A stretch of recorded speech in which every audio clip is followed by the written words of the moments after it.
Welcome everybody. It's May 1st, and it starts. Yes. It still Happy doesn't. May Day. It doesn't. Happy. Is that what that is? Yes. Was that when you were a kid when they would actually like? This would be, I think, when Back in the day, but you ring the doorbell, right? No, I think this would be like the end of the school year. Really? Back in the day. Because I always thought May Day was like something. Oh, perfect. You're already causing. Yeah. Is the sound working though? Yes. I can't pick on you about that. So the sound is working. Thank you. Very, very, very. It's hard to hear you though when you're moving the mic all. Imagine that. Imagine that. So, welcome everybody to another edition of Let's Go Polling. My name is Jason Schultz, and we're with our real host Ryan Zolik, who's here every single Monday. And I try to follow the show when I'm traveling or whatever, and I still get a lot of crap and comments and things like that if I'm on vacation. All your vacations. Huh? I'll be in Texas training next week for work, so you're going to have to pick up the slack again next Monday as well. Jeez. On all the weeks, too. No, we do some Motorsports Mayhem next week, don't you think? Yes. So, yeah, it's been a busy week. What happened in the polling world over the weekend? I know there's the Sullivan polls going in Kentucky, yes. right? Of course, Mother Nature was not too kind to those early polls, especially down in that mid part of the country. Yeah, there was a lot of bad weather, like tornadoes and stuff in Missouri, and people got killed. And I believe heard on the news tonight. I believe they got the poll in Friday night down in Kentucky for the Sullivan Memorial Poll, and Saturday, and then the rains came late Friday night, and it was just too much. Too much for Saturday. I think they actually had to pull all the haulers out of where they park as well. Because the Polling Radio Network was broadcasting that one live, and I shared that one Friday night. And then Rudy's Jam, that must have went off without a hitch then, both nights? Yes, I believe. So, yes, Rudy's got in. Okay. Because that was in North Carolina or South Carolina? One of the Carolinas. Yes. I'm pretty sure. Carolina somewhere. Because I know some of the Badger State Super Farms are out there. Jason Finney's father-in-law, Mark Truden, always They got second. Yeah, they did a good weekend. I know Dan blew a turbo up on Friday night. Yeah. And I'm trying to think. And then Don, he didn't have a good opening weekend for Defend His Points channel. Looks like Running Buck Wild got one, and then Pocket Change. But they have such a weird, the Super Farms. Now their next poll is until July, I believe. Right now. For the Champions Tour. So I don't, there's a lot of time to. I don't remember either season, either Grand National or like a Champions Tour starting this early before ever. Yeah, and this was unique because of last year they got hurricaned out. So one of the hurricanes came through and they had to last minute cancel the event. So this event would have been in October, but they pushed it to the start of the season because I do believe they have a spring. They do have a spring, just kind of a spring show, but they pushed everything to their spring show. So that's why this one kind of kicked off the season for the Pro Polling League. Yeah, it's good to see all the live videos now that people like Central Illinois Truck Pullers did a live video today.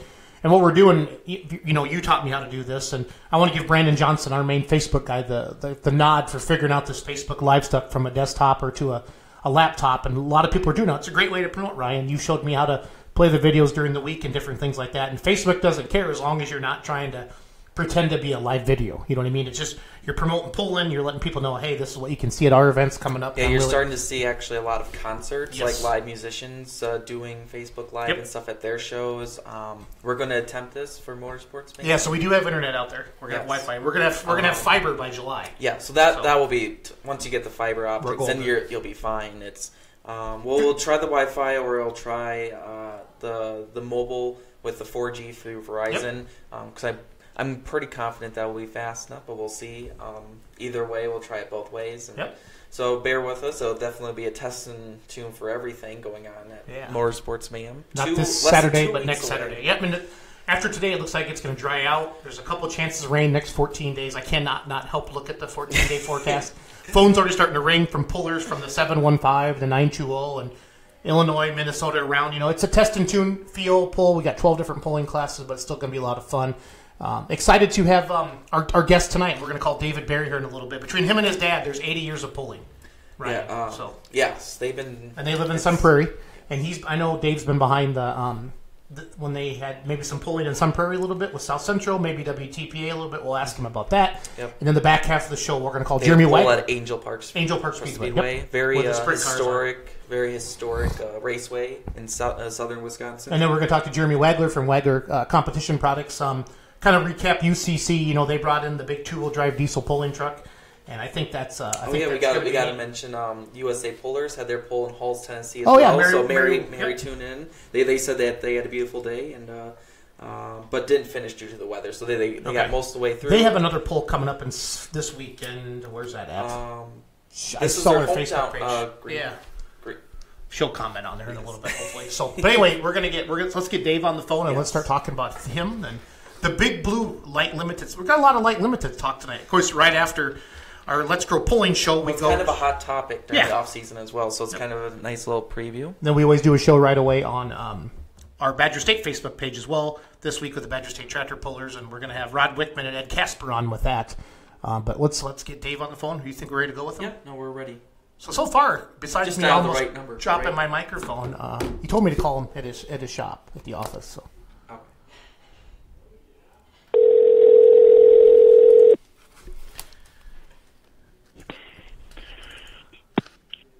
Dave, can you hear us? Dave? Uh-oh. Did he hang up on us, or did we do it to him?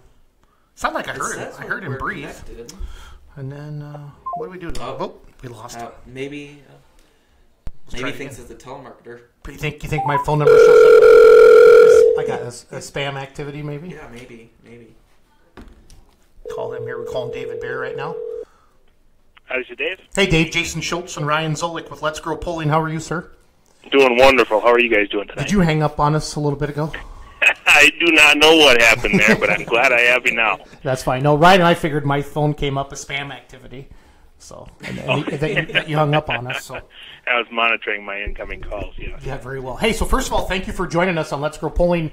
Obviously, I want to get to know you a little bit more. You've been coming to Richland Center to our events with your old case, and then when did you buy Big Blue?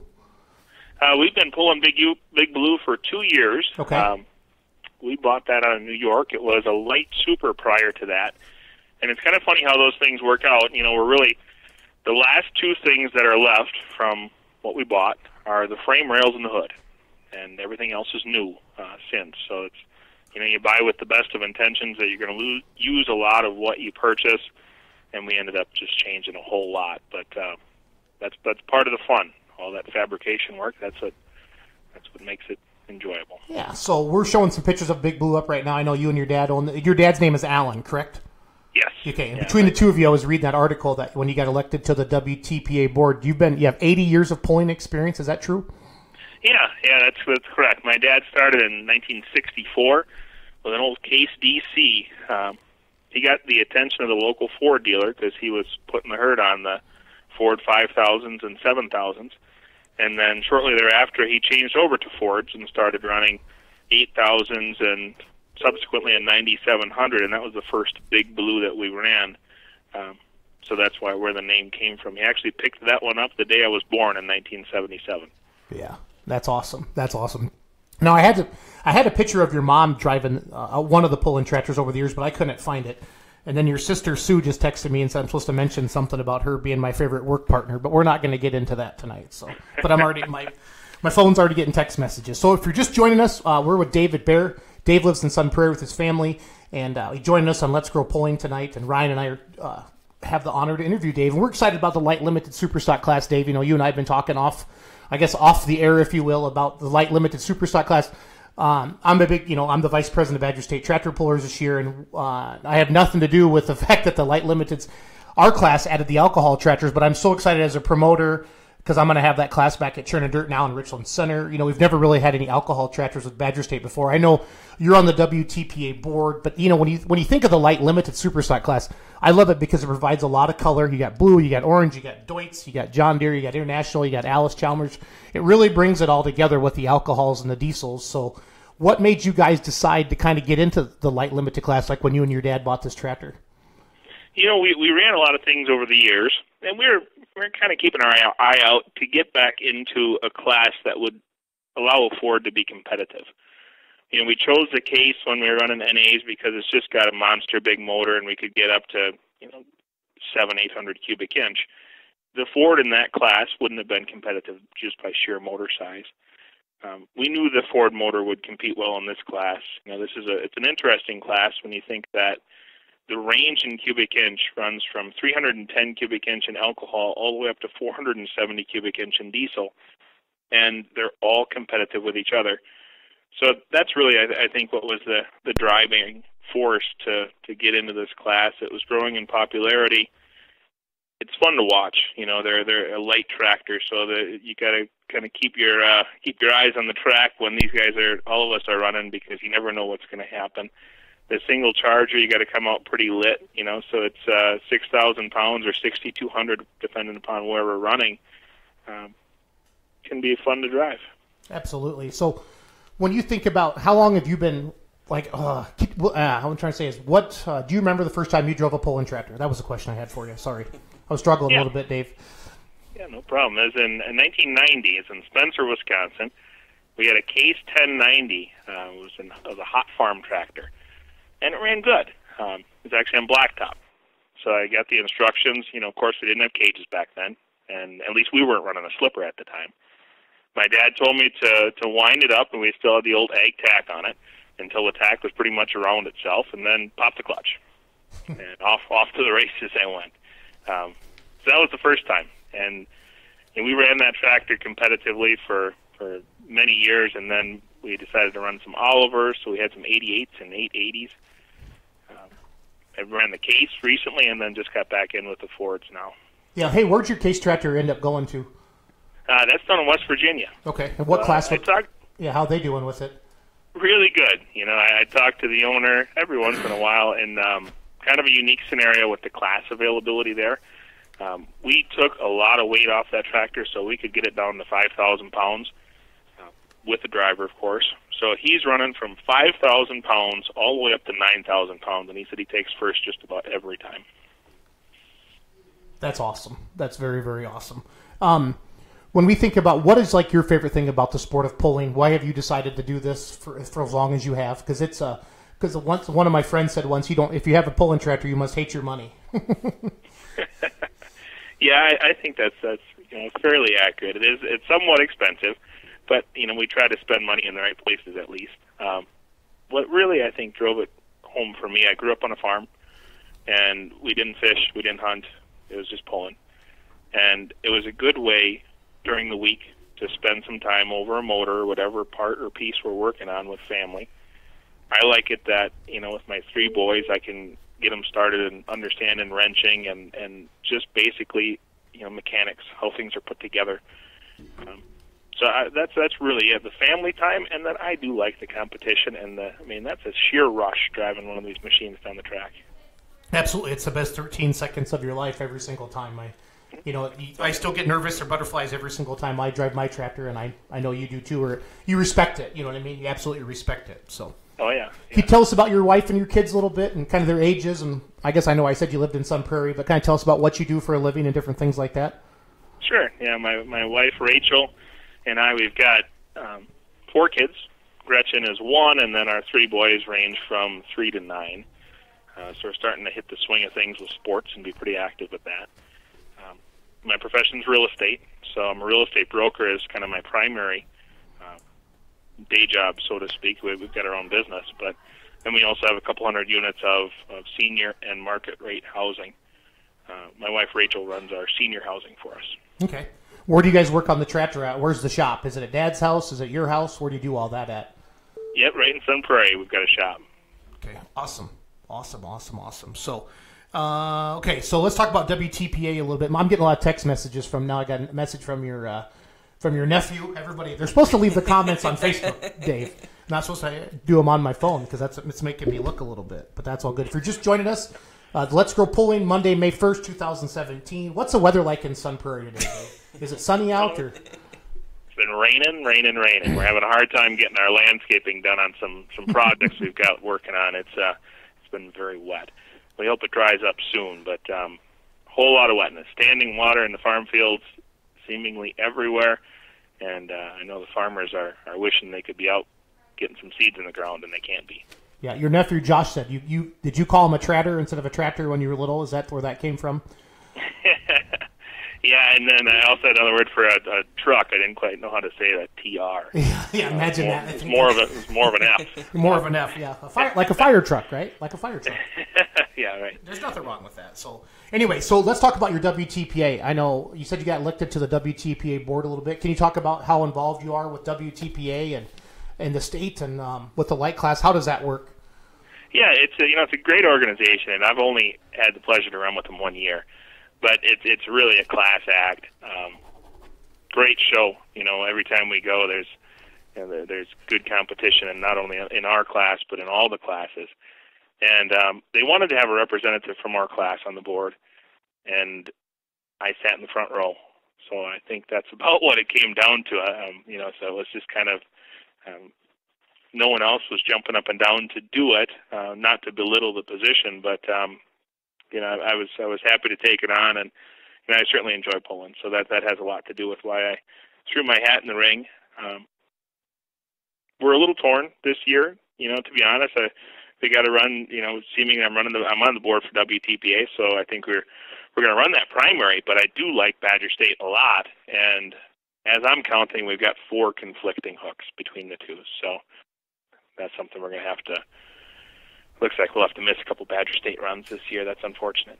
No, I think as we start to grow them together, we'll be watching out for hooks and not schedule on top of each other, because right now a diesel can still go 466 with WTPA, right, for the light limited class? Yeah, that's correct. There's a couple variations that are not allowed with Badger State, where they are allowed either with South Central or with what is kind of called these national rules that have recently come out. So you're exactly correct. That 470 cannot run in Badger State, and nor do I think they allow for a 310 alcohol combination, and I don't think they allow for a 360 twin charger combination, which is something that is called for in the national rules. Yeah, I think they allow a 315 or less with diesel. We let them run the twins, but I'm just excited, because I've got a lot of phone calls, and it's funny that you say that I don't think I had to run against anybody to be vice president of Badger State either. So when you say you were in the front row, I kind of had to giggle to myself a little bit. I was like, yeah, I never knew how much time it took to run a club until I sat back now, or I've been more involved with Badger State now. But I can't believe the amount of it's full time. It's a full time job all year round for Greg and Kelly and Dirk and Amy and some of the people I see with Badger State. It's insane. It's insane. Yeah, it's for the love of the sport. It's it not is. For the yeah. It is, and I thank you for doing what you do to make sure do all that. Logan Cox wants us to know: is a tractor ready to roll? Is it sitting in a pile of parts? That was one of the questions we had for you on Facebook. Yeah, that's a great question. Just today we got paint on it. So we changed our rear ends this year. We were a little light on movable weight, so we went with a smaller rear end. It's a 4,000 versus a 5,000, and the fabrication that was required was pretty massive. We had new fenders, new hood, new seat, new wheelie bar, new hitch, drawbar, tie bars. So we've got fabrication largely underfoot, and now we're to the point where we can start putting it back together.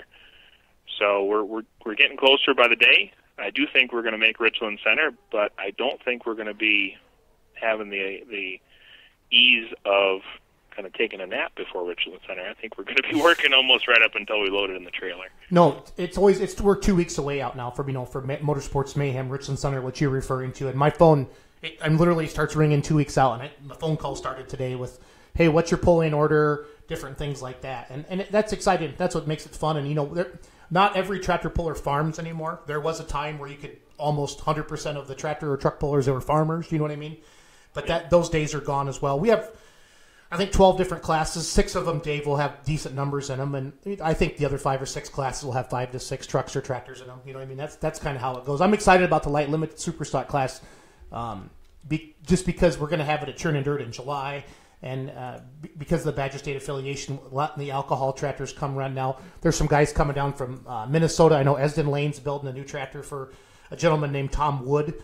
And he had called me, and he wants to bring his tractor down if he can get it done. But a lot of people are kind of in that same boat as you are. They're, we're hoping to get it done. So, but hopefully everybody's taking advantage of these rain days and getting after it. So that's how I do. Yeah, that's it. It's constant progress is what we have to get things done. We start early, but it just never seems like we get done early. It just doesn't happen. Can you talk about the relationship that you have with your dad and that pulling tractor? And I'm sure it has to mean a lot to you. I met your dad for the first time when he dropped off some parts that we took down to Louisville. I never did see that kid. Did he pay you? He did, yes. Yeah, and a good guy. So we had a good deal there. Yeah, it is something special, that you have that time you can spend working in the shop. And, it seems like one of my sisters commented years ago that we don't really even have to talk to each other to tell each other what is needed for the next wrench and or part. You kind of get that ability to read each other's minds when you're putting stuff together and taking it apart. So it's very enjoyable. I think it's he is going to be 75 soon, and I think it keeps him young, having the ability to do this, and he's still driving. That was my next question for you. Is he still driving the tractor? Or? Yeah, he did drive a couple times last year. I think he's on the fence of driving this year. My inclination is he probably will. But yeah, I think it does something to keep us youthful, having a toy like this in the garage. Yeah, no, absolutely. What about the kids? What are they like? Do they sit on it and make tractor noises, or what do we got going on? Yeah, the oldest, Alex, he's 9, and he's really grasping things well. Where I can tell him to take something apart and come back and it's done. So it is helpful. The others are, my 2 younger boys aren't quite there yet where they're taking stuff apart, but I can certainly see that, it helps them just to have that exposure being out in the shop, and maybe it's just holding the light or going to get a wrench, something like that. There's just little things that they're doing at this point, but it's good time spent. My youngest, just 1, but, she's hard to say where she's going to land, if she's going to be a little Tom girl or not, but it's fun to watch. Yes, it is. No. Do you remember, what's your first memory of watching your dad drive the tractor? Do you remember how old you were, where it was? What are your early memories of pulling? Yeah, it's kind of what we all know in this sport, right? Every weekend was going to a carnival or a fair, which was fantastic. So he was driving a Ford 9700, and boy, it just was a good, solid runner. He'd consistently have 20, 25 first place trophies in a year. So probably one of the more memorable ones was up in Jump River, Wisconsin. That one was 4th of July, so it was a big event and brought in people from, who knows, hundreds of miles around. Cars were parked out about a mile and a half each direction of this small town. So that one was one that always seemed to be a good event, and it was always one we'd kind of throw in together to be a picnic for the family together as well. That's awesome. So if you're just joining us on Let's Grow Pulling Monday, May 1st, I got David Baehr on the phone with Ryan and I here tonight. He drives and owns a big blue tractor with his dad. He lives in Sun Prairie, Wisconsin. He's on the WTPA board. So if you have a question, or let us know where you're watching the show from. We got people from California, Kentucky, Kansas, kind of all over Illinois watching the show tonight. So I think the light limited class, Dave, has a lot of fans all over the country, and I think that's why. We have a lot of people watch the show anyway, but I think you're gathering in some people. Have you ever participated in that north-south thing? Have you ever gone south before? Yeah, so we run the north-south 300 in Waialega, real good hook, and it's a lot of fun when we can get the north and the south guys running against each other, and it's surprising how close everybody runs together. There's tough runners wherever we go throughout the country. We make it down to Kentucky. It's been about 3 to 4 times a year since we've built this tractor. Part of the reason we had Mike Wilhite build a motor, so he's down there in Kentucky. So sometimes it's a parts run, sometimes it's just go down there, and it doesn't hurt to have your motor builder watch you run and look at the computer with you after. So it is a lot of fun, and some of those numbers are really something. Where we're seeing sometimes as high as 30 in a class. Yeah. No, that's great. So you talked about you've had Big Blue now for 2 years. Is that accurate? Yes. Let's talk about some of the best runs it's had. Let's talk about some of the runs that you'd like to forget. If you eat any order you want. Yeah. Thankfully, not a lot that I really want to forget, but we have had some good ones. Our first year out, we were able to take a win home down, and I think it was DeKalb. And there's about 25 in the class. So that was good for us, kind of a good accomplishment for us first year out. Last year we were able to have, we had 3 sanctioned wins. We got 3rd in points for South Central and 4th in WTPA, so it was a good win. We're thinking we'll come back in a better position this year. I think everybody tries to improve a little bit every year. One of the hurdles, we had a bit of a rough ride early in the year last year and took out our low gear. So for the balance of the year, we knew we were going to fix it and run a lighter rear end in the upcoming season, 2017, excuse me. But we had to run a high gear all year, which changes how you drive.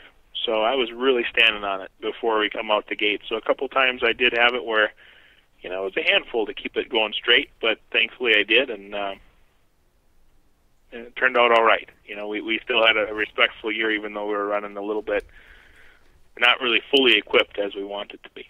No, completely understood that. So how do you think pulling's changed over the years? If you can think back, I mean, what's been good, what maybe isn't so good? What have you seen, Dave, from your eyes? It's always been a good competitive sport. I remember back in the day, we'd used to have, my parents would be part of this caravan of about 8 to 10 tractors that would all go to the pole at the same time. And we don't see quite the tight knit as it used to be, but it's not bad. You make a lot of friends in the sport. People are very cordial to each other, and it seems like if you need something, provided it doesn't need to be on their tractor in the next 10 minutes, you can have it and you can use it. So it does seem like it's maybe not quite as close-knit as it was way back in the day, but there's still a lot of camaraderie that's positive. Do you think the fans are more passionate today, or do you think they were more passionate maybe 10, 15 years ago? Like, what have you seen with the fans? That's a good question. I think it's about the same. Okay. I've always remembered big crowds, where we go. And throughout the years, we've ran with associations and we've run brush runs, so certainly associations will always have that bigger draw, fill the seats. But it does seem like, I think the fan base, one thing that's interesting, I think videos of pulling are great, by all accounts, right? I mean, it's easily accessible for fans to see their favorite tractor as often as they want. But I had another puller, bring up a point to me. The more we do that, the less we're going to get people in the seats, he says. I don't know. I think that's an interesting question. Yeah, I think that goes both ways. I mean, I think I don't think it just seems like there was a time when pulling was, like you said, you talked about going to the fairs and stuff with the family, and that's all there was to do, Dave. That's all. I mean, there wasn't all the movie theaters and the water parks and the lake houses and all the other interruptions we have in life now that I don't think we had 20 years ago. I don't know how accurate I am on that. I love videos because it shows the new fan, where, what they're missing. But I could also see their point as well. But I think like the first time they live streamed, Louisville this year, they're starting to, you're starting to see the NTPA live stream more polls. I think that gives people a chance to watch their friends and family that can't get away because their kids in AAU basketball. You know what I mean? That's why my wife doesn't attend as many polls as us. I got a 17-year-old kid that plays soccer. I got a 15-year-old that plays basketball, and I got a 10-year-old that's in dance. You know what I mean? It's tough. It's really, there's a lot more stuff for families to do today than there was, 15, 20 years ago. I mean, I don't think there was AAU basketball when you and I were kids. You know what I mean? We started playing in 6th grade in middle school. So yeah, it's a different animal. I think when I was playing football in high school, it was normal for parents to go to most games. Yep, that was pretty common. What's normal now, it seems, is for parents to go to most practices. Yeah, it's a constant that they're at every game. So you're right. I think we're being pulled in different directions. There's a little more of a fanatic approach towards our children's sports. And then I do think overall, if we had a way to tally the amount of shows that are in Wisconsin on a given year, it's crazy. We'd probably see 50% more than there was 10 years ago. And I love all the pulling, Dave, but not all of it is of the caliber like a WTPA or a Badger State, you know what I mean? And I'm not picking on smaller associations because you got to have those as well. But for the non-educated pulling fan that thinks they're going to go see a 4-engine modified or a big diesel truck, and they go and they see a 13,000-pound farm tractor at 10 mile an hour, that's the big class. Again, not ripping on any of it, but if they don't know any better, Dave, they might not go back again. Do you know what I mean? So yeah, that's it. And some of the shows, I think of the clubs that we run with, they all put on a great show. But I agree, some of the brush runs might leave the wrong opinion on the fans. If that's their first and only experience to an event of tractor pulling. So Eric Pruitt's just checking in from Kentucky. Do you go down there and beat up on the Pruitt tractors at all? They're pretty tough to beat up on. They have been running great. Yeah. But yeah, we certainly we stay pretty competitive when we go down there. generally we find, we'd like to say top 50%. A lot of times we're in the top 5. But yeah, they run good down there. Absolutely. All around, it doesn't seem like any of the pullers in our class rolled off the potato truck yesterday, so to speak. Nope. At this level now, and there is not a dog in the group. If somebody has a bad night, they can. So, hey, before we wrap things up and get a hold of Jeremy Wagler, a couple of questions I have for you yet. What's the biggest crowd you've ever pulled in front of? Where do you think that was? Or your dad over the years? What do you think? That's a good question. It probably was. We started hooking with WTPA recently. They do a nice job of filling the stands. Yep. So I think in Merrill of last year, I know that there wasn't an empty seat in the house. That was a pretty healthy sized venue. Now, is that a fair, Dave, or is that a standalone event? That was at a fair. Okay, cool. I always like to ask that. So, favorite place to pull over all the years? What is your favorite place to pull? That's a tough one. Or give me a couple if you want. I don't want you to hurt anybody's feelings because there's a lot of feelings in today's world. So. I like. We've been running Stoughton for 4th of July past couple of years. Actually, probably past 10 years now. I like it, when we can combine a holiday and an event because we get more of a family out. We have, we're able to tie in some additional family time with the hook. So that's probably one of them. Beyond that, I do enjoy, like going up to, like that Rice Lake hook is a nice one. They run a nice tight ship. Dan Schulo runs that one. Nice track, nice facility. So probably those two are right up there. Dan's got that. He's got the D21 Light Pro, right? Is that right? Is that Yeah. Dan? The Entertainer, I think. Is that what it's called? Yeah, he's got 2 of them, I believe. Entertainer and then Entertainer 2 as well. Okay. And Clint Tucker says he knows the smallest crowd he ever pulled of was at the Decatur Farm Progress Show. That's correct. That one ranks right up there. Yes, that's probably just as big as Merrill or the others. And your wife, of course, my wife just chimed in about Gordyville. Don't forget about Gordyville. Yep. Yeah, that is a lot of fun to pull at. I do enjoy Gordyville. It's got such a, in comparison to those other indoor venues where we haven't pulled at the Farm Machinery Show, but we went and watched a couple times. It's just massive in comparison to Gordyville, which is this, old cattle arena. It's got this such a cool effect of pulling in there. So that one, of course, ranks up there as a favorite place as well. No, absolutely. So, hey, Dave, thank you. This was a great interview. You're great for the sport of pulling, you and your family, and really love having you. Looking forward to seeing you this summer, and hopefully we'll see you in about 12 days in Richland Center. Thanks for coming on with us tonight. Yeah, thank you. I appreciate the time. Take care, Dave. Bye-bye.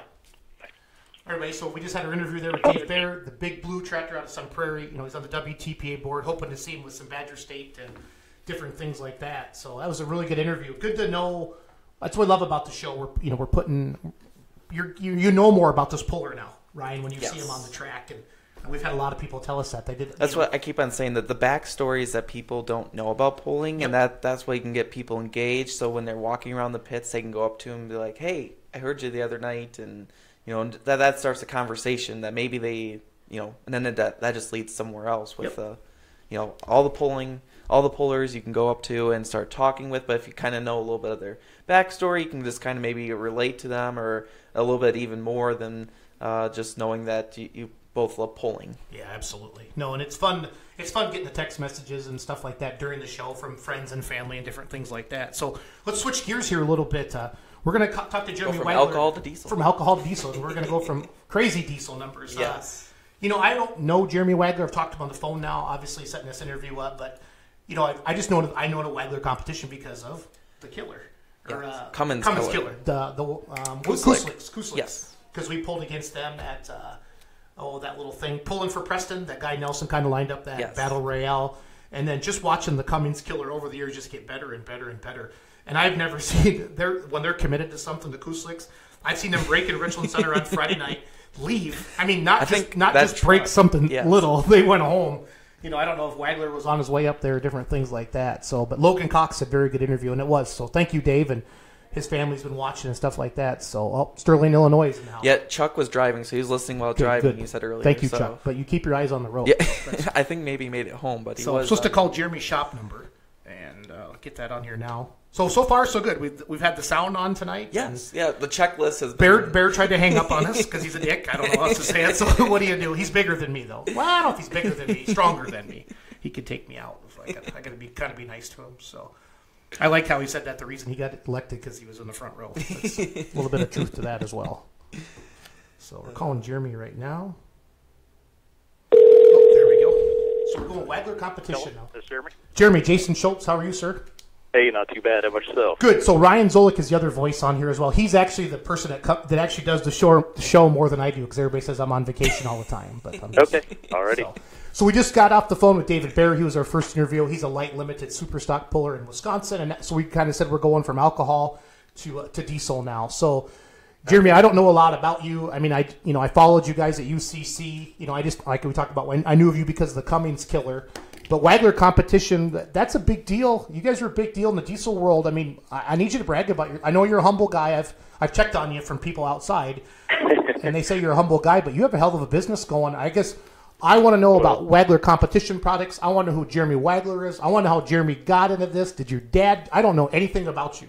So let's just start. This is a free one. Get after it. Well, it's a long story, but I'll make it short. We got 30 minutes, started right into automotive repair right out of high school. So went into regular repairs. Kind of got tired of doing just the regular automotive thing. So went on to the diesel stuff back in like 2000.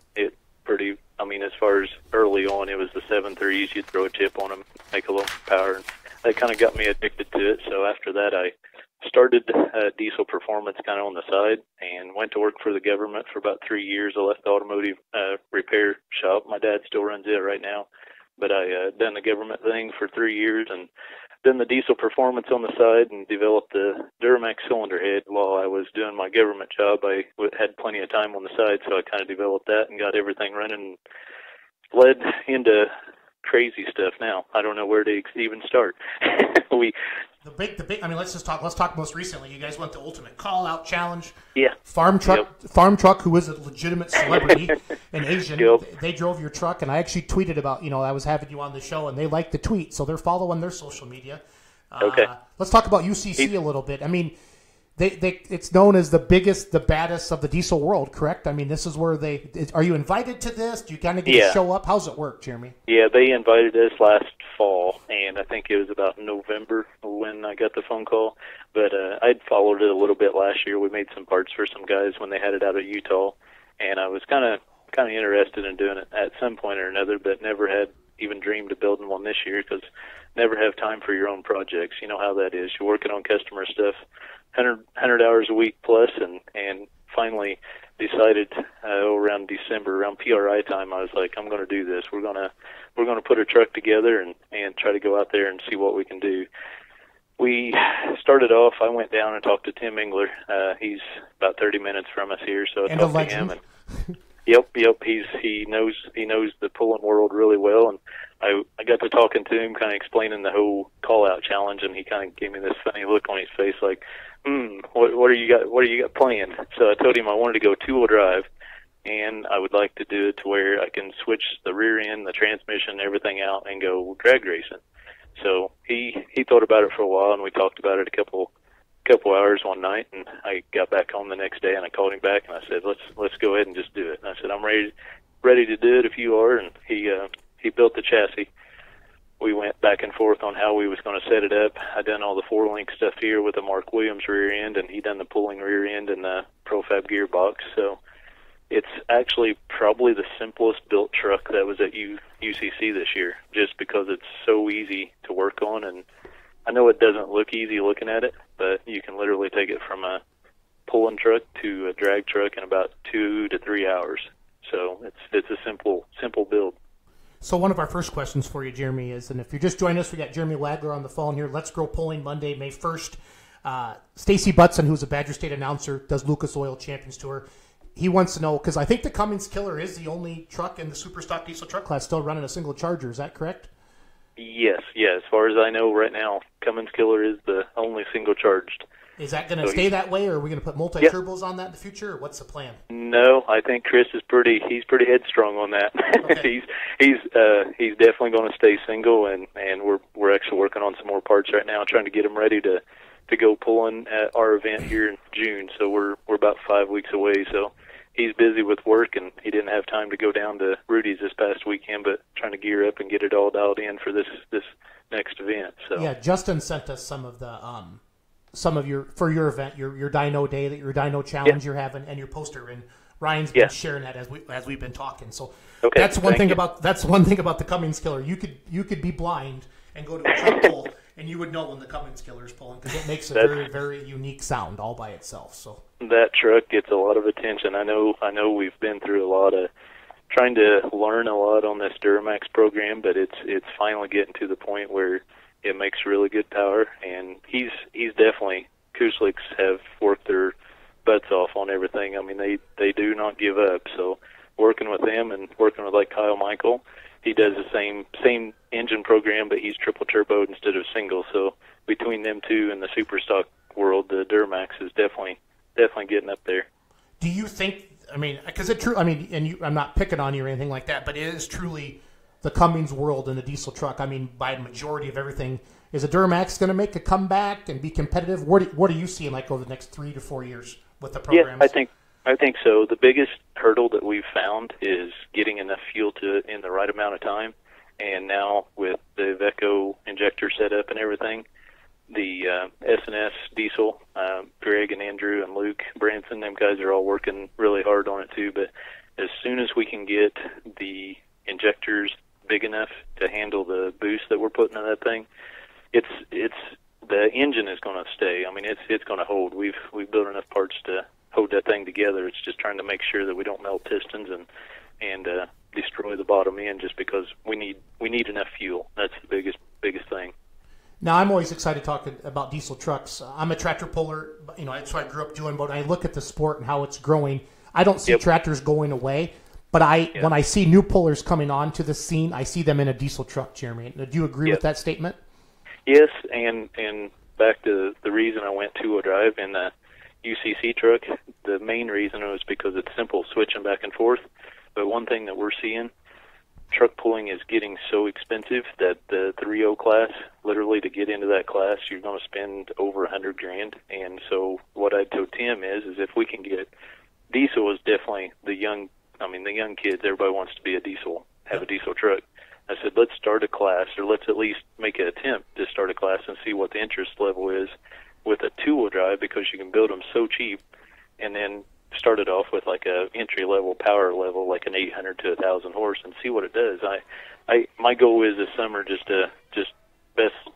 best part about our truck is we can go out there and run events and just run an expedition and not actually go out there and compete, and just to go do it for fun. But I've been talking to John Mears, and he's allowing us to go and run as long as our safety equipment is equipped. He wants us to go out and make some passes at shows and just see what the interest level is. So we'll see what happens. Well, in pulling, you're going to find a bunch of gearheads and motor heads, and it's something new, and it's a new challenge. And I don't think it's going to take that long, Jeremy, for this to catch on. And I mean, it'd be cool as a promoter. I would love to have you in this class, at our events in Richland Center, because it's unique. It's something different, and just all that horsepower getting to just two rear wheels. It's awesome. You know what I mean? And you guys, I'm not picking on that track at UCC, but it was not a good. From what I watched the live stream, and I actually shared the YouTube live stream onto our Beer Money page just to help it get more views and different things like that. But it seemed really, really dry. Is that accurate? Yeah, it was, and I'm not used to the two-wheel drive at all, but I could tell coming out of the hole. Tim told me, he said, take it as easy as possible. He said, you're going to blow them rear tires loose. So my thing was, that was the very first time I ever hooked to the sled with that truck, and I just took it easy.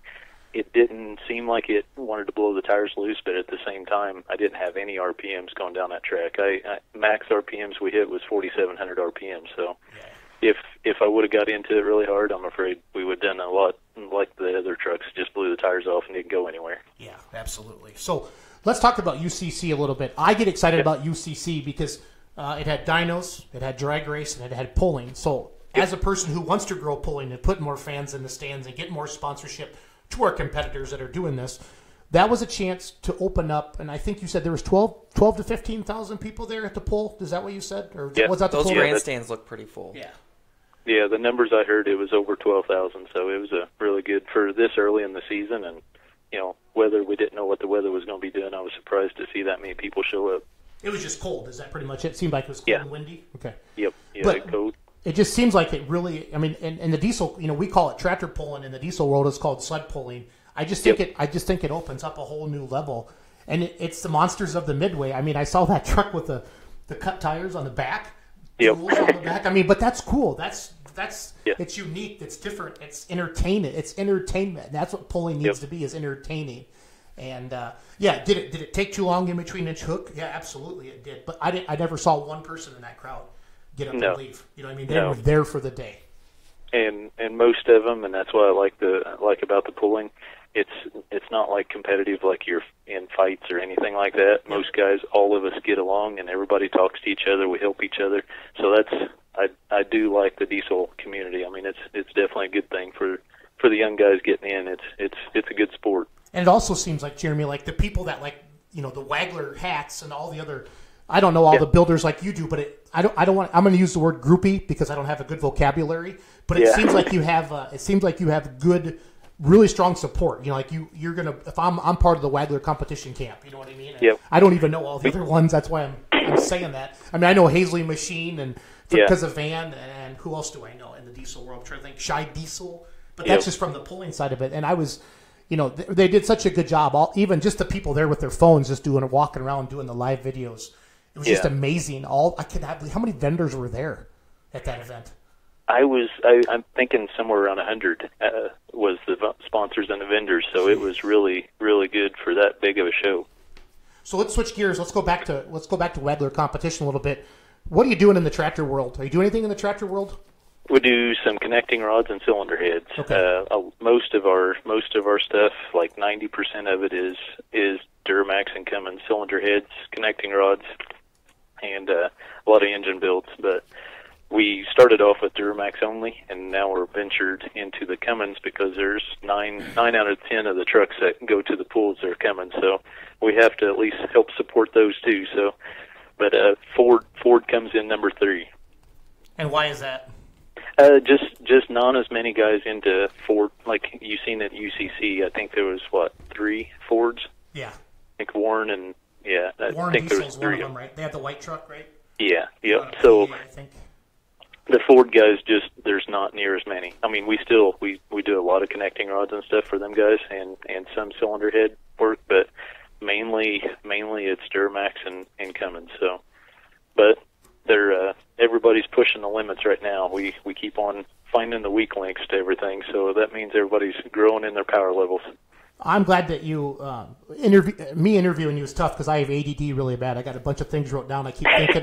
No, that's all right. I keep thinking. Thank you for hanging with me. Most people can, or they know me well enough. I'm glad that you mentioned that it costs so much to build a 3.0 truck. I'm happy to see basically the PPLs. I don't know how to say it. The 2.5 work stock. That's what we say in Wisconsin. I think they're going to call it Pro Street Diesel or something like that. But that's that's an entry level for people to get involved in the sport of truck pulling, and that sounds like it's going to take off with Western Series with Clint Tucker and Brandon Holcomb and the gang out there. I'm announcing Mound City, Missouri, the end of June. So my tractor is going to run Silver Series this year. I'm going to have my buddy Brent drive it at all the Silver Series polls because he's a better driver than me. And I get to the polls and I'd rather talk to people and promote. And sometimes I forget I own a tractor because I don't have to worry about it anymore. Well, except when it's time to pay for something. That's when they need me. Me. So, but no. What are you seeing in that what are you seeing in that 2.5 world or that work stock world? What kind of parts are you doing for those guys? It's same thing. Okay. A lot of cylinder head porting and engine builds, but the 2.5 world isn't as big as in our area as what the 3.0 is. 3.0 is still the biggest class that we do a lot of the parts for, but the Lucas Pro Pulling, if I know they're talking about starting the 2.5 class there, but it's still a pretty expensive class to get started in. Right. That's why I was back to that 2-wheel drive thing. You don't hardly break any parts. You build it one time, and then the only thing you have to worry about is the engine. So engine and clutch packs. So I mean, if that's my thoughts on starting something that's really cheap to get into, but we'll see how it takes off and see if there's any interest this year. What kind of dyno numbers did we see with your truck down at UCC? I don't know if you followed that much or not, I didn't, but we hit we hit the drag strip very first thing Friday, and farm truck was driving, and he wanted to put some nitrous, a little bigger jets of nitrous in it. He said, let's get this thing off the line. So he hit it with nitrous, and we definitely melted the rings right out of it and smoked 2 pistons. So we loaded up Friday about noon, came home and worked 24 hours straight, rebuilt the engine, put new sleeves and new pistons in it, came back Sunday morning, and then the truck pull. So okay, so you didn't get a dyno then? Yeah, didn't get to dyno, but the 2 biggest things I wanted to see the truck do is just go down the drag strip and make a good pass, and then do the truck pull. The dyno thing doesn't mean as much to me, just because it doesn't really give you a true number. I don't believe in that kind of horsepower level. I mean, engine dyno is or the engine dynos are the true deal. The chassis dyno is kind of we call it the fictitious number, but it is what it is. I mean, you still get a number out of it. So I'm assuming you have your own in-house dyno at your shop? We actually moved ours over to S&S, Andrew, and we're teamed up with them guys. Okay. So Andrew does all of our tuning on the Bosch standalone stuff, so we decided to take it over there, and we're doing all the engine programs and all that, finishing out everything over there. So they got a really nice shop, and it's working out pretty good for us. One of our questions from Ryan, one of our Beer Money admins, said, is Jeremy talking about a stock truck frame in his two-wheel drive class or something more like an Engler chassis? Doing the Engler chassis. Okay. I mean, or any of the guys that are building the two-wheel drives, just because they're so easy. Like Tim, I don't want to speak for him, but he was telling me, like, these things, you put them on the rotisserie and you got a jig, and you can have one built in a couple of days. So okay. It's a simple truck to build. Okay, so is it Odin, Indiana? Is that where the shop is? Yeah. What's that close to for big towns, so people can kind Bloomington. Of find it? Okay. Bloomington, like IU, college town. We're about half an hour from there, down southwest of there. All right. Tell me about your staff a little bit. How many employees you have working for you? Who are some of your key people that have been there the longest with you, or are the most influential? Yeah, we've really grown here the last couple of years, but we started off with just me and one of the main programmer yet is Alex Devine. He does all the cylinder head programs and runs a 5-axis machine. And then here, since we bought R&R connecting rods out last year, we built a new shop, and we're up to 12 guys now, and it's full blast. Like, we run every day, so it's growing almost too quickly. I'd like to slow it. I hate to say that. I'd like to slow it down just a little bit so we can get on our feet and get everything organized and running smooth, but it's just been overwhelming with work. So it's a good thing. It's just, it wears you out sometimes. So have you done a lot of pulling yourself like 10 years ago, or have you always just kind of been wrenching on them? Nope, just wrenching, yeah. Okay. I grew up on a farm, and we went to truck pulls and stuff, but I never got into it. We was always working and had a dairy farm, so we never really got to go out and do any playing or anything like that. So we just got into the pulling world back right when we started doing the cylinder head, so about 4 or 5 years ago. Kuslik was one of our first customers that was really serious, and we have worked countless hours on trying to get them where they're at today, and they've done a really good job. I know Wes has kind of slowed down now, but Chris and Craig Dickey, he's going to be driving this season, so I think they'll be doing fine. So yeah, they're all great guys. I know Wes is really focusing on the hunting show and stuff now and different things like that. But I'm glad they're still sticking with it. And they do a great job of representing you, because I mean they got Wagler stuff all over that truck, and that thing is always to the nines, if you will. It's definitely a sound of its own. You won't hear another truck out pulling like that one. Can you tell us about your family a little bit? Are you married? Got any kiddos? Yep, married. Got a wife and got a daughter that's 11 and two boys. So we're the shop is right by our house, so they get to spend time out here. And like the UCC build, they was out here every night, every weekend, helping me on that. So it works. It means a lot to me. I don't think I'd ever build the shop away from the house right now. I thought at first it was a headache, but that's the only way I can keep on working day and night. Are you one of those guys that sleeps with a notebook next to his bed so when he wakes up in the middle of the night with a new idea? Believe it or not, I don't know if you've seen any of the pictures they've posted on Facebook, what we called the Canuter valve, but that was a late night thought. We was trying to decide how we was going to control these turbos on this DX500 with the supercharger, so I got on the marker board one late night and drew it all up, and Monday morning Alex, the programmer, he comes in and he scratches his head and he's like, "I'm sure you're going to want me to build this, right?" And I'm like, "Yeah." So we got it designed and built it, and it's working. So. What's the craziest thing you saw at UCC, like just for design, for ideas? I mean, besides your two-wheel drive truck, which it's awesome, but what were some of the neater things you saw there? Truthfully, I hate to say this, but I did not get hardly any time. Like, I felt bad for my guys too. The booth was busy; they was slam busy all weekend, and I was at the booth for about 5 minutes. So my time was spent with the truck, and I hated it because I didn't get to go around and talk to a lot of the guys as much as I wanted to. But yeah, I was too busy trying to get that thing all figured out and finished up. I didn't spend much time to enjoy it, but I'm sure I will this summer. We get it out and go out to a lot of the pools. But I know a lot of the guys put a lot of effort in the UCC. I mean, you're talking like Levon and Sean Bucka and them guys, they all put a ton of hours and a ton of time in it. I know Levon mentioned that he wasn't too worried until he seen our engine and our the pictures I was posting of the chassis. He thought we was going to be after him, but I told him, I said, next year will be the year that I'll probably have things lined out. We didn't have any time to go test with it this year, so right. It was pretty much a test and tune up there for us. Yep. So Caleb Craig says Wagler is the man. So you got a shout out there. So on Facebook, so.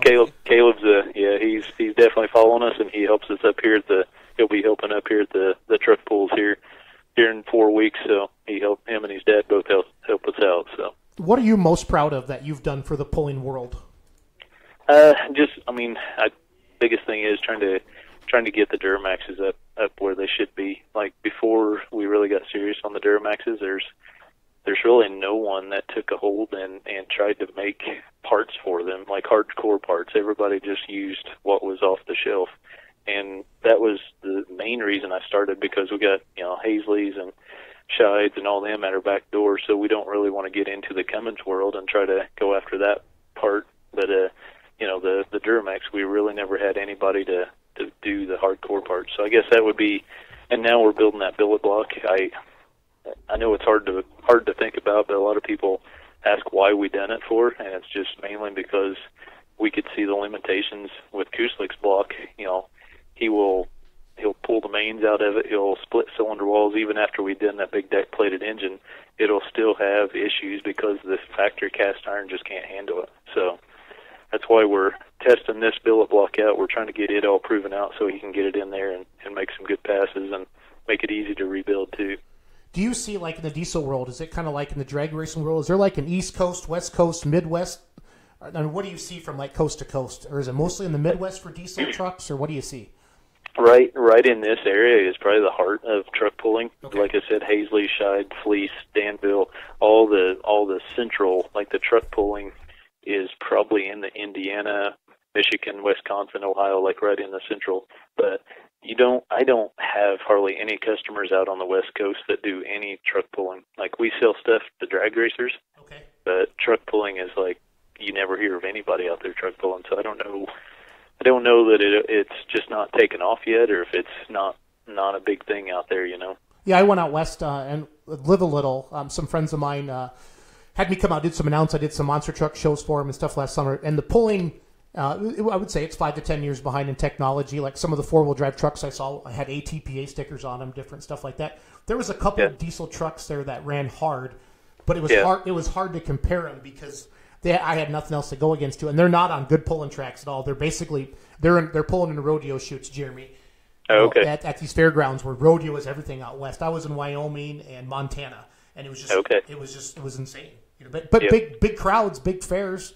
It was a lot of fun. But if they saw anything like we had, they'd crap their pants. You know what I mean? It was just. But what's good about it now is, though, with the internet, and Stacy actually commented on here a little while ago, the internet has changed everything in pulling. Oh, yeah. And racing and everything like that. So before we let you go, let's talk about the Wagler competition, or the Wagler Diesel Competition 2017. Looks like we got Friday the 9th through Sunday the 11th. You just kind of want to give us a quick synopsis of that event? Yeah, the biggest thing is we are at the last minute after the UCC. We had several guys asking if we'd do drag racing, so that's why we added the 11th. We're going to go ahead and do drag racing. It's about 10 minutes from the fairgrounds. It's called Lions Raceway Park. So we're going to do drag races there on Sunday. But on Friday and Saturday, it'll be the same classes with Lucas. We're doing the super stock trucks, the 3.6 and the 3.0, and then we also have the limited pro tractors and the hot farm tractors. So, okay. But yeah, it'll have, I mean, all day long. There's all kinds of stuff going on. We're going to have the little kid pedal tractors again, and doing the $5,000 the King of the Dyno event that brought out several guys last year. So we'll see how it is this year, and hopefully we'll have good weather. Awesome. So Davis County Fairgrounds, Elnora, Indiana. Anything else? That was a fast half hour, Jeremy. I knew it would be. Okay. That's great. Anything else you want to talk about before we let you go? No, just big thanks to all the guys that helped us get everything ready for the UCC thing. Like I said, all the guys on the engine program and Engler and his guys down there. Everybody helped us out. So, and I appreciate you guys following us along. Like I said, I didn't think we'd done as good as what we could have truck pulling, but it was still fun. I had a good time, and like I said, I feel like this summer we'll get the thing dialed in, and the 2-wheel drive diesel, hopefully it'll take off for everybody. I want to thank you for being a leader and not a follower. It's tough to do what you're doing. I can say that from my own experience because my dad and I had an Alice Chalmers forever, pulling tractor, and in the red and green world of the sport of tractor pulling that there is, you are that Alice Chalmers in that world out there with all the Cummings, and it's good to see it. It's good to see it. And Wes's truck, or the Kuslik truck, is named properly the Cummings Killer. You know what I mean? And like I said, it makes you can be kind of watching the pull if you're not paying attention to that second track. When that truck comes up there, all of a sudden you go, "What is that?" So, but yeah, it's tough sometimes because we do get laughed at and we get made fun of and all that. I mean, there's always haters out there, but I enjoy being involved in helping guys, create new things, not try to do the same thing and repeat stuff that guys been doing for the last 20 years. So I like to see new things come about, and some of them fail, some of them do good, so we just keep on trying. Awesome. Well, thank you so much for coming on the show with us, and we're definitely going to have you back on again. You did a great job, and I know a lot of people are excited to listen to you. So you have a good night, and thank you for your time. Okay. Hey, thanks a bunch. Yeah, bye, Jeremy. See ya. Bye. So that was Jeremy Wagler, Ryan, and what a great interview. I mean, two great interviews tonight. I don't think we've had a real bad interview yet. If something goes wrong, it's either we didn't push the volume button or the microphone fell off or somebody hung up on us. So what a good night of Let's Grow Pulling. I don't know. I'm pretty excited. I tried to get them to come up for Motorsports Mayhem. There's actually Diesel Life is like a big T-shirt company that's coming to Motorsports Mayhem. They were at UCC.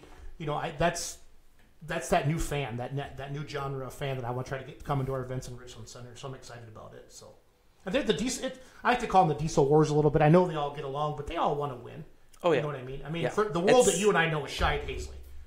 Right? Well, for sure. And Wagler is definitely that name for Duramax. So that'd be your big three. And then, of course, you got some other shops out there. You got the O'Brien Diesels kind of in the Missouri area. He works on Jason Hill's truck, right? Patrick O'Brien does? Patrick. So they're kind of a smaller outfit, but they do a lot of trucks as well in that area. And then I believe there's another shop out east. I'm not for sure that might do some. But those are your big three, Shide, Hazley, and Wagler. I'm tempted to get another tractor and just let him have it for like 6 months just to see what he could come up with. Honestly, that'd be cool as hell. Oh, I'm sure he'll come up with something. Yeah, I don't think I could afford the bill. We'd have to have like a little promotion deal, something going on the side.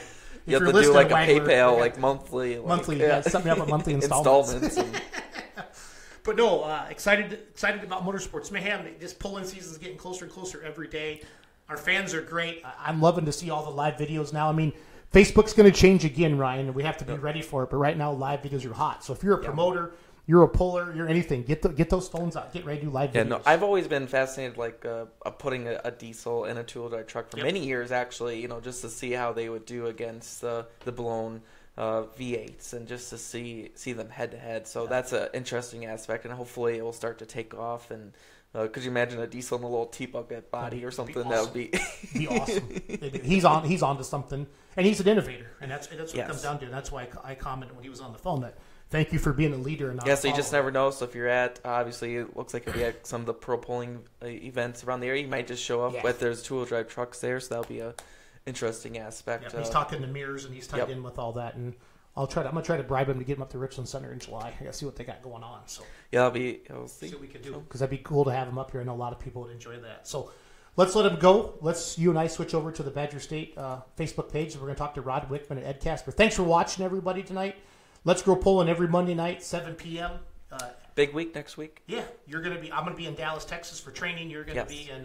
You're gonna be here in the house, in the studio, the Beer Money Studios. Yeah, my house. We're gonna talk some motorsports mayhem next week. I'm sure you'll get Jamie Lars or some of the truck pullers or anybody on here. But just excited. And everybody have a safe spring. Have a good heart. Get those crops in the ground, and hopefully it quits raining, and we'll be on our way. So, just checking out Ryan Bruce comment. There's a lot of comments going back and forth. Yes, going back and forth. So good job there. We'll keep talking with the Badger State page. A lot of good conversation coming up with the Light Limited Super Stock. Perfect. So. Thank you. Have a good night, everybody.